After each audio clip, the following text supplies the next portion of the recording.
एक दिन के दूसरे अंक की शुरुआत करने जा रहे हैं। ये जो समय है दूसरे अंक का, ये कुछ वर्षों के अनंतर में है। पहला अंक जो बीता, उसके कुछ वर्षों के बाद से दूसरा अंक शुरुआत होता है। मतलब कुछ समय बीत चुका है, कालिदास उज्जैनी चले गए हैं और उसके बाद का समय जो होता है, वो दूसरे अंक से उसकी शुरुआत होती है। वही प्रकोष्ठ, मतलब जगह वही है। प्रकोष्ठ की स्थिति में पहले से कहीं अंतर आ गया है। लिपाई कई स्थानों से उखड़ रही है। गेरू से बने स्वास्तिक, शंख और कमल अब बुझे-बुझे से हैं। चूल्हे के पास पहले से बहुत कम बर्तन है। कुंभ केवल 2 है और उन पर ऊपर तक काई जमी है। आसन पर कुछ भोजपत्र बिखरे हैं, कुछ एक रेशमी वस्त्र में बंधे हैं। आसन के निकट एक टूटा मूढ़ा है, जिस पर भोजपत्र सीकर बनाया गया एक ग्रंथ रखा है। चूल्हे के निकट कोने में रस्सी बंधी है, जिस पर कुछ वस्त्र सूखने के लिए फैलाए गए हैं। अधिकांश वस्त्र फटे हैं और उन पर जगह-जगह टाकियाँ लगी हैं। एक टूटा मूढ़ा ड्योढ़ी के द्वार के पास रखा है। चौकी एक ही है, जिस पर बैठी मल्लिका खरल में औसत पीस रही है। अंदर बिछे तल्प का कोना उसी तरह दिखाई देता है। अंबिका तल्प पर लेटी है, बीच बीच में वह करवट बदल लेती है। निक्षेप बाहर से आता है, मल्लिका अपना अनसुख ठीक करती है। निक्षेप बोलता है, अब कैसा है अंबिका का स्वास्थ्य? मल्लिका बोलती है, वैसे ही ज्वर आता है अभी। निक्षेप बोलता है, पहले से कुछ भी अंतर नहीं पड़ा? मल्लिका बोलती है, लगता तो नहीं है। निक्षेप बोलता है, 2 वर्षों से निरंतर एक सा ज्वर। मल्लिका ठंडी सांस भरकर पीसी हुई औसत पत्थर से कटोरी में डालने लगती है। निक्षेप मूढ़ा खींचकर उसके पास आ बैठता है। वास्तव में अंबिका बहुत चिंता करती है। मल्लिका बोलती है, औसत भी ठीक नहीं खाती। औसत में दूध और शहद मिलाकर हिलाने लगती है। निक्षेप अपनी उंगलियां उलझाए उसे देखता रहता है। निक्षेप बोलता है, तुम्हारा स्वास्थ्य कैसा है? मल्लिका बोलती है, ठीक है। निक्षेप बोलता है, दुबली होती जा रही हो। बहुत दिनों से राजधानी की ओर से कोई व्यक्ति नहीं आया। मल्लिका आंखें बचाती हुई अधिक व्यक्त भाव से औसत हिलाती रहती है। कभी कभी सोचता हूँ एक बार उज्जैनी जाकर उनसे मिला हूँ। मल्लिका बोलती है, क्यों? निक्षेप बोलता है, कई बातें करना चाहता हूँ, कई बार लगता है कि दोष मेरा ही है। मल्लिका गंभीर भाव से उसकी ओर देखती है। मल्लिका बोलती है, किस बात का? निक्षेप लंबी सांस लेता है। निक्षेप बोलता है, बात तुम जानती हो, मैंने आशा नहीं की थी कि उज्जैनी जाकर कालिदास इस तरह वहां के हो जाएंगे। मल्लिका बोलती है, और मुझे प्रसन्नता है कि वे वहां रहकर इतने व्यस्त हैं। उन्होंने केवल ऋतु संहार की रचना की थी। वहां उन्होंने कई नए काव्यों की रचना की है। 2 वर्ष पहले जो व्यवसायी आए थे, उन्होंने कुमार संभव और मेघदूत की प्रतियां मुझे ला दी थी। बता रहे थे उनके एक और बड़े काव्य की बहुत चर्चा है, परंतु उसकी प्रति उन्हें नहीं मिल पाई। निक्षेप बोलता है, यूं तो सुना है उन्होंने कुछ नाटकों की भी रचना की है, उज्जैनी की रंगशालाओं में खेले गए हैं, फिर भी। मल्लिका बोलती है, फिर भी क्या? निक्षेप बोलता है, मुझे कहते दुख होता है, उन्हें व्यवसायियों के मुंह से और भी तो कई बातें सुनी थी। मल्लिका बोलती है, व्यक्ति उन्नति करता है तो उसके नाम के साथ कई तरह के अपवाद जुड़ने लगते हैं। निक्षेप बोलता है, मैं अपवाद की बात नहीं करता। उठकर टहलने लगता है। सुना यह भी तो था कि गुप्त वंश की राजद्रोहिता से उनका विवाह हो गया है। मल्लिका बोलती है, तो उसमें बुरा क्या है?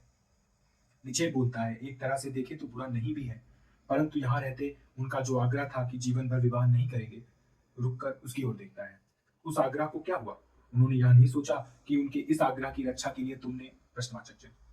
मल्लिका बोलती है, उनके प्रसंग में मेरी बातें कहीं नहीं आती। मैं अनेकानेक साधारण व्यक्तियों में से हूँ। वे असाधारण हैं। उन्हें जीवन में असाधारण का ही साथ चाहिए था। सुना है राजद्रोहिता बहुत विदुषी है।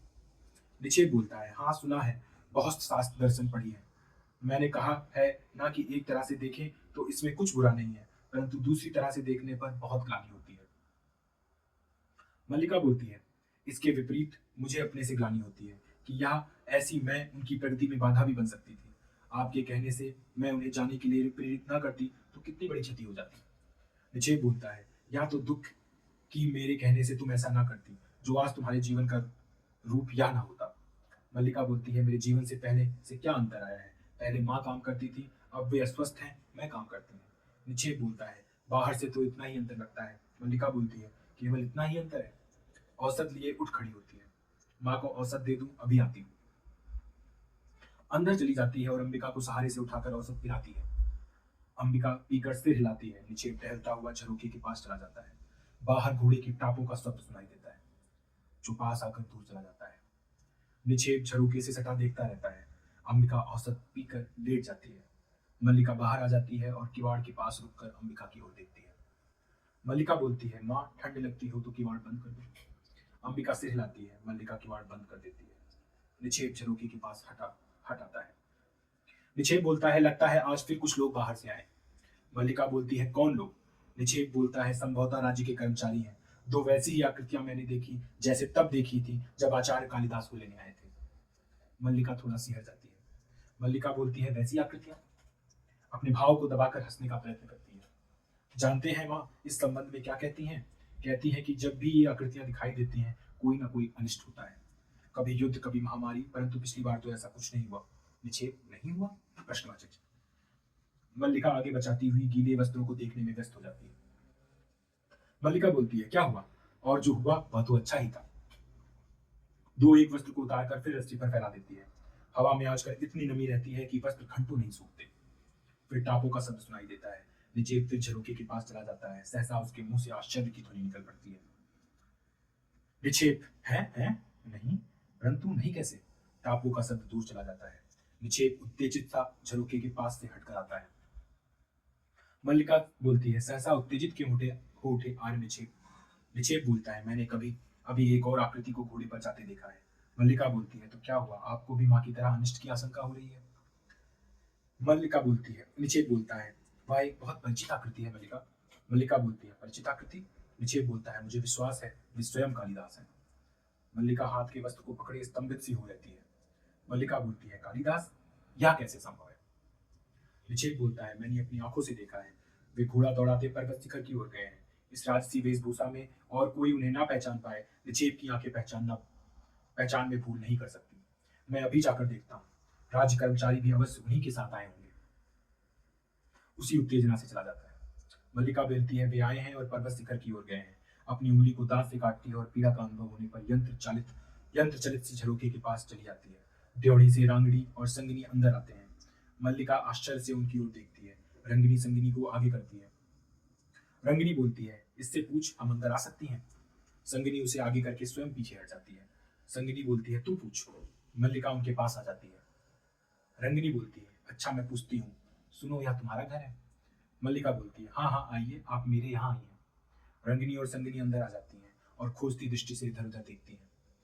रंगिनी बोलती है, हम विशेष रूप से किसी के यहाँ नहीं आई, समझ लो कि यूं ही आई हैं ग्राम प्रदेश में घूमती हुई।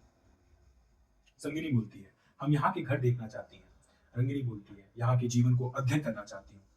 संगिनी बोलती है, और पहले मैं परिचय दे दूं, यह है रंगिनी, उज्जैनी के नाट्य केंद्र में नृत्य का अभ्यास करती है। नाटक लिखने में इसकी भी रुचि है। रंगिनी और यह संगिनी उसी केंद्र में मृदंग और वीणा वादन सीखती है। बहुत सुंदर प्रणय गीत लिखती है। अब गद्य की ओर आ रही है। और तुम्हारा परिचय? मल्लिका कुछ भी उत्तर न देकर आश्चर्य से उनकी ओर देखती रहती है। संगिनी बोलती है, तुमने अपना परिचय नहीं दिया। मल्लिका बोलती है, मेरा परिचय कुछ भी नहीं है, आइए यहाँ आसन पर बैठ जाइए। संगिनी बोलती है, हम बैठने के लिए नहीं आए, अध्ययन करने के लिए आए। इस स्थान को आप लोग क्या कहते हैं? मल्लिका बोलती है, किस स्थान को? रंगिनी, इसका अभिप्राय इस सारे स्थान से है जहाँ इस समय हम हैं। उज्जैनी में हम इसे प्रकोष्ठ कहते हैं। यहाँ तुम लोग क्या कहते हो? मल्लिका बोलती है, प्रकोष्ठ। रंगिनी, प्रकोष्ठ को तुम लोग भी प्रकोष्ठ कहते हो?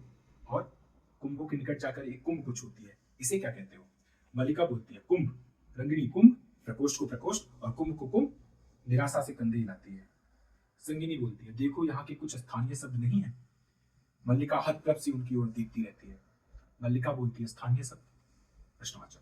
संगिनी बोलती है, हाँ, आंचलिक शब्द, जैसे पतंजलि ने लिखा है ना कि यदा को कुछ लोग यरवा बोलते हैं और तदा को तरवा बोलते हैं।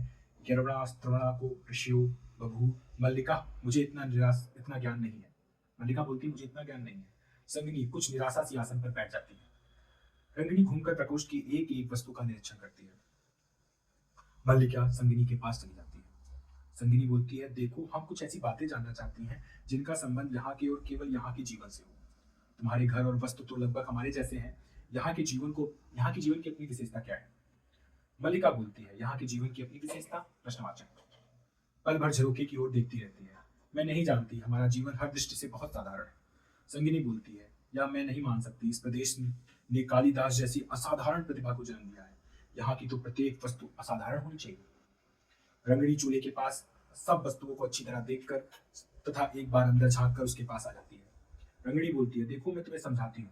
बात यह है कि राजकीय नियोजन से हम दोनों कवि कालिदास के जीवन की पृष्ठभूमि का अध्ययन कर रहे हैं। तुम समझ सकती हो कि यह कितना बड़ा और महत्वपूर्ण कार्य है। परंतु यहाँ घूमकर हम तो लगभग निराश हो चुके हैं। यहाँ कुछ सामग्री है ही नहीं। संगिनी, अच्छा यहाँ की कुछ वनस्पतियों के नाम बताइए। मल्लिका, कैसी वनस्पति? संगिनी, कैसी वनस्पति? सोचने लगती है। जैसे कालिदास ने कुमार संभव में लिखा है, भास्वंती रत्नानि महोषधिश्च। ये प्रकाश देने वाली औषधियां कौन सी हैं? मल्लिका बोलती है, औषधियां प्रकाश नहीं देती। संगिनी उठ खड़ी होती है। संगिनी बोलती है, औषधियां प्रकाश नहीं देती? तुम्हारा अभिप्राय है कालिदास ने जो लिखा है वह झूठ है? मल्लिका बोलती है, उन्होंने कुछ भी झूठ नहीं लिखा, उन्होंने तो लिखा है कि डॉट डॉट डॉट। रंगिणी बोलती है, रहने दे संगिनी, यहाँ यहाँ के संबंध में विशेष कुछ नहीं जानती। संगिनी भी निराशा से मुंह बिचकाकर उठ खड़ी होती है। संगिनी बोलती है, अच्छा तुम्हारा बहुत समय नष्ट किया, क्षमा करना, चल रंगिणी। दोनों चली जाती हैं। मल्लिका ड्योढ़ी का किवाड़ बंद कर देती है, आसन के पास जाकर नीचे बैठ जाती है और बिखरे पृष्ठों पर सिर टिका देती है। उसकी आंखें मूंद जाती हैं।